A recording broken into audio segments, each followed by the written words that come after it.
profundicemos sobre las noticias. Vamos al desarrollo. Las multas por invasión a la línea blanca no se envían al SUSIBE hasta que la justicia responda al reclamo presentado. La FLUF, yo quiero la coalición en Río Negro. Heber dijo, se fugó otro peligroso narcotraficante con prisión domiciliaria sin tobillera. El Ministerio de Salud Pública habilitará refuerzo contra COVID-19 para algunos grupos. Sartori, hay un ensañamiento hacia mí, dijo. Hay cientos de jerarcas que no presentaron nada. Abogado de Astesiano a Pereira. Las peores páginas escriben tergiversando la realidad. Senado votará en octubre la refinanciación de deudas en UR del Banco Hipotecario tras principio de acuerdo entre oficialismo y oposición. Uruguay avanzó 3 lugares en el ranking global de libertad económica.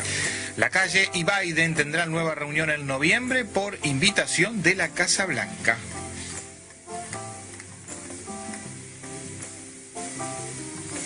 Vamos entonces al desarrollo. Las multas por invasión a la línea blanca no se envían al SUSIBE hasta que la justicia responda al reclamo presentado. Las infracciones por invasión al espacio de prioridad del peatón, línea blanca en los semáforos aún sin presencia de peatones, se siguen registrando, pero no se envían al SUSIBE para ser aplicadas hasta que la justicia no dirima al respecto del planteo que realizó un grupo de contribuyentes para que se revierta esta situación. Entienden los accionantes que la infracción referida es inconstitucional, indicó el intendente de Río Negro, Omar Lafluf.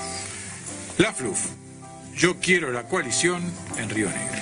El intendente Omar Lafluf se expresó sobre la posibilidad de lograr la coalición en el departamento y consideró que es necesario avanzar, aunque sabe que también en el Partido Nacional no todos la ven tan clara. Yo no descarto la coalición y la veo con buenos ojos, analizó respecto a esta alternativa.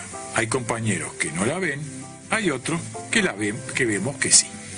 Si vamos en coalición, el que gana, gana. Yo creo que en lo departamental se puede ir con los 3 candidatos, 1 por partido, o 2 y 1, pero también el que gana, gana, remarcó sobre cómo podrían darse los acuerdos. En tal sentido, se espera concretar reunión con el Partido Colorado y los nacionalistas para avanzar en este escenario. Al ser consultado sobre una posible nueva candidatura, enfatizó: yo ya dije que no soy más candidato a la intendencia. Yo ya no quería ser candidato en la elección pasada. Tengo 69 años, estoy cansado. Yo no quiero fracasar, siento el cariño de la gente. Hoy, si se depende de mí, no soy candidato, pero nada es absoluto en político, finalizó respecto a este tema. Heber, se fugó otro peligroso narcotraficante con prisión domiciliaria sin tobillera. Iván. Bueno, el primero es error, el segundo... Y el segundo fue error también. El ministro del Interior, Luis Alberto Heber, anunció por redes sociales que se fugó otro peligroso narcotraficante con prisión domiciliaria sin tobillera. El secretario de Estado dijo que el hombre había sido condenado a 4 años y 7 meses de prisión en 2022, pero fue excarcelado 3 meses después por la jueza Adriana Chamsarian.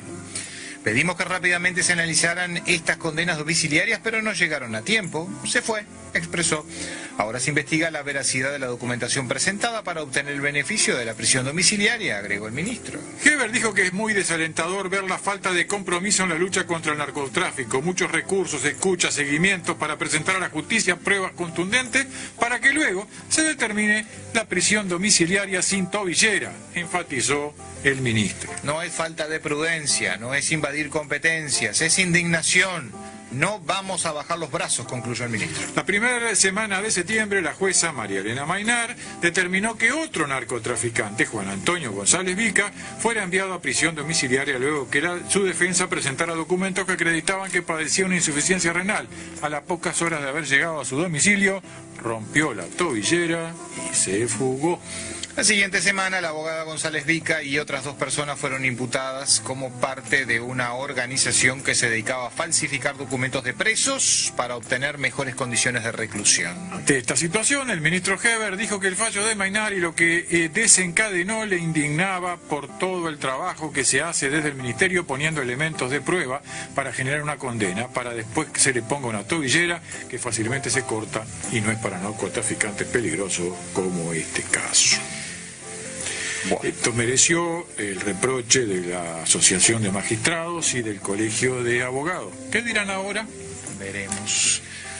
Vamos a otros temas porque el Ministerio de Salud Pública habilitará refuerzo contra el COVID-19 para algunos grupos. El Ministerio de Salud Pública resolvió respaldar una nueva recomendación de la Comisión Nacional Asesora de Vacunas y habilitará un refuerzo complementario contra COVID-19 para algunos grupos, confirmaron fuentes de la cartera.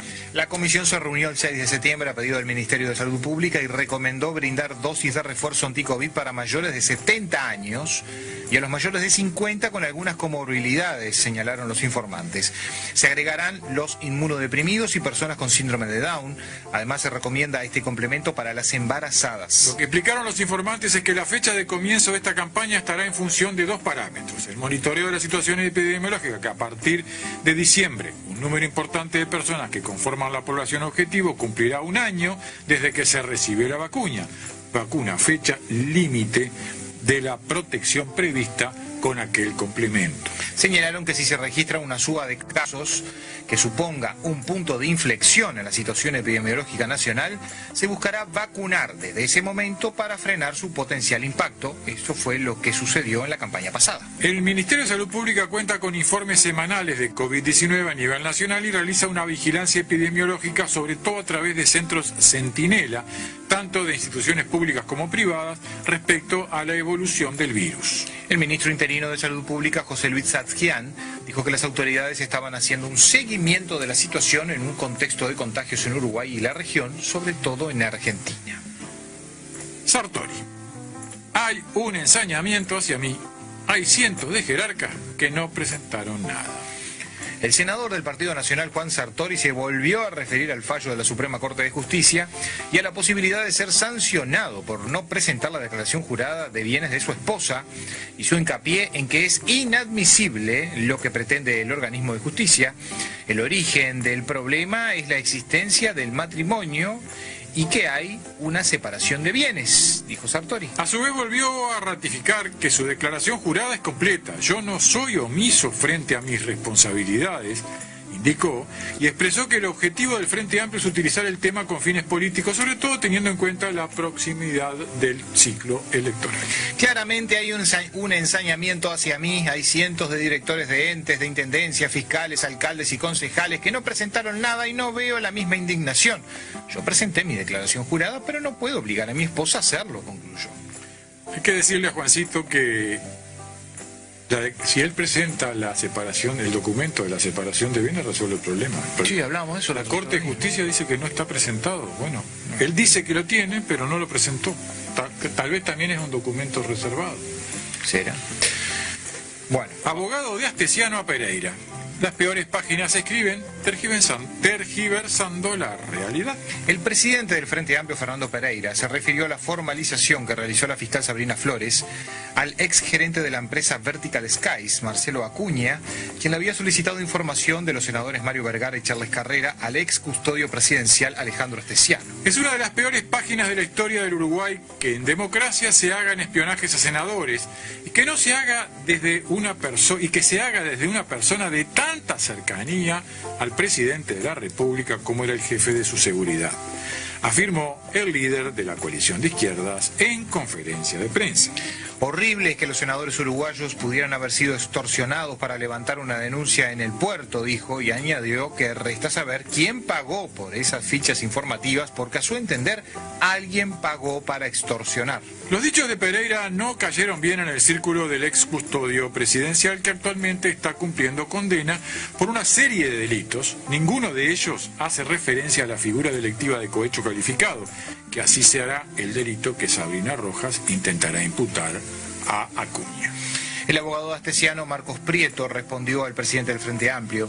El jurista dijo que las peores páginas de la historia se escriben tergiversando la realidad y afirmó que Astesiano no es responsable por las acciones de otras personas. Si en democracia se pretendió espiar a senadores de la República, no fue mi defendido quien realizará alguna acción, ni tampoco fue su idea, indicó. En este sentido, reiteró que ya quedó claro que Astesiano recibió un mensaje en el que se solicitaba esa información, pero que no realizó absolutamente ninguna acción al respecto. Asimismo detalló que eso quedó demostrado en los chats que publicó el diario La Diaria.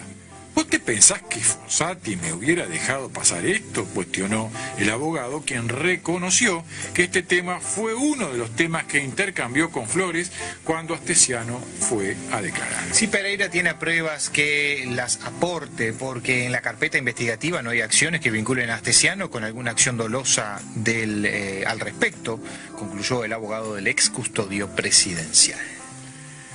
Senado votará en octubre la refinanciación de deudas NURs del Banco Hipotecario del Uruguay tras principio de acuerdo entre oficialismo y oposición. El proyecto de ley prometido por el presidente Luis Lacalle Pou el 2 de marzo para atender el caso de hasta 23.000 deudores llamados rehenes de la unidad reajustable, aterrizará el próximo 3 de octubre en la discusión legislativa, con las últimas idas y vueltas puliéndose entre los senadores oficialistas y el Ministerio de Economía y Finanzas. Sergio Botana, junto a Carlos Cami, Germán Coitiño y Raúl Lozano, habían presentado iniciativas por este tema. En el periodo dijo que se están modificando respecto del texto inicial del Poder Ejecutivo. Esa nueva etapa de la negociación política responde a la iniciativa acordada con Torre Ejecutiva, la refinanciación de las deudas ante el Banco Hipotecario y la Agencia Nacional de Vivienda, según su antigüedad, y la pretendida fusión del Banco Hipotecario dentro del Banco República. Tanto el Frente Amplio como Cabildo Abierto han transmitido al oficialismo que en conversaciones políticas que no apoyarán esta última disposición en los términos en que están planteados, que implicaría suprimir el organismo y constituirlo en una nueva unidad dentro del BROU bajo el nombre Créditos Hipotecarios. Esto trunca la apuesta del oficialismo porque requiere de mayorías especiales de 2/3 en el Parlamento para poder aprobarse. El oficialismo sí describe un principio general de acuerdo para la refinanciación, según las conversaciones informales mantenidas estos días entre senadores de todos los partidos. Las fuerzas políticas acordaron mientras tanto dar ingreso al nuevo proyecto el próximo 3 de octubre, tratarlo en la Comisión de Vivienda integrada con Hacienda las siguientes 2 semanas, aprobarlo en ese ámbito el 17 de octubre y votarlo finalmente en el Pleno del Senado el 18. El ministro de Vivienda, Raúl Lozano, ya transmitió a sus correligionarios Guido Manini Ríos y Raúl Domenech, que acompaña esa parte de la iniciativa.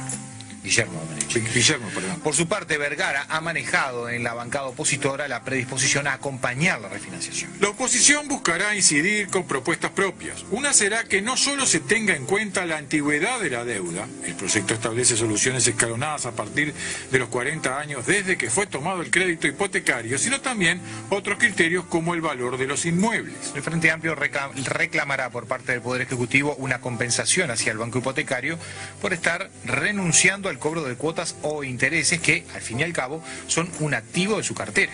El gobierno había estimado un costo mínimo de 330 millones de dólares para estas modificaciones y 260 millones de dólares para las deudas de la Agencia Nacional de Vivienda que asumirá el Banco Hipotecario del Uruguay. La refinanciación consiste en la extinción de las deudas que tengan más de 40 años desde su concesión y que mantenían hasta ahora los pagos, en el entendido de que son unas 2.500 personas que ya cubrieron varias veces el monto inicial y que ahora dejarían de pagar. A quienes le falten 10 años para alcanzar esa antigüedad se les aplicará una tasa del 0% sobre el valor de la UR, y a quienes le falten más de 10 años y hasta 39 años se les cobrará una tasa del 2,5%. Si se incumplieran 2 o más cuotas en un año, quedan sin efecto todas las bonificaciones propuestas. Uruguay avanzó 3 lugares en el ranking global de libertad económica. Uruguay avanzó 3 escalones en el último ranking global de libertad económica y se ubicó en la posición 65 de un total de 165 países. El informe de libertad económica 2023 de Fraser Institute, en colaboración con el Centro de Estudios para el Desarrollo, presenta evidencia respecto a los beneficios económicos y sociales que representa la libertad económica para los países. Esta publicación contempla datos del año 2021. A mayor puntaje de en ese índice se encuentra un mayor ingreso por habitante, menores porcentajes de pobreza e indigencia, más respeto por el medio ambiente, mayor educación y mayor expectativa de vida, entre otros. Uruguay mejoró su puntaje una décima y sumó 7,06% en el índice de libertad económica 2023 divulgado esta semana. El país ha presentado un comportamiento muy estable, con un puntaje que oscila entre 7 y 7,5 en los últimos 20 años. Uruguay obtuvo buenos resultados en estabilidad monetaria y libertad para el comercio internacional y se destaca en las subcategorías libertad para abrir cuentas en moneda extranjera, falta de mercado negro de moneda extranjera y apertura financiera, entre otros. El ranking mundial lo lidera Singapur, tiene a Hong Kong en segundo lugar y a Suiza completando el podio de los primeros 3. Los 10 primeros lugares se completan con Nueva Zelanda, Estados Unidos, Irlanda, Dinamarca, Australia, Reino Unido y Canadá. Uruguay se encuentra en el segundo cuartil de libertad económica. En la región es superado por Chile, 7,66, y Perú, 7,52, que se ubican en los lugares 30 y 37 respectivamente según el informe oficial. Y eso que Perú tiene un lío político de oro. Tremendo, ¿no? Tremendo. La Calle y Biden tendrán una nueva reunión en noviembre por invitación de la Casa Blanca. Mire usted. El presidente Luis Lacalle Pou está regresando en la mañana regresó en realidad en la mañana de ayer a Uruguay, luego de participar de la Asamblea General de las Naciones Unidas en Nueva York. Estaba previsto que en esa instancia hubiera un brindis de todos los jefes de Estado presentes, incluido el estadounidense Joe Biden, pero la Asamblea se atrasó un par de horas y el encuentro no se concretó, dijeron fuentes de presidencia. Sin embargo, Lacalle retornó al Uruguay con la certeza de que tendrá un encuentro con Biden más adelante, esta vez sí coordinado y planificado, a diferencia del que hubo en junio pasado, que fue muy a lo rapidito. Sí, sí, duró igualmente un tiempo interesante, ¿no? Y más que los 12 minutos que le tocó a Alberto.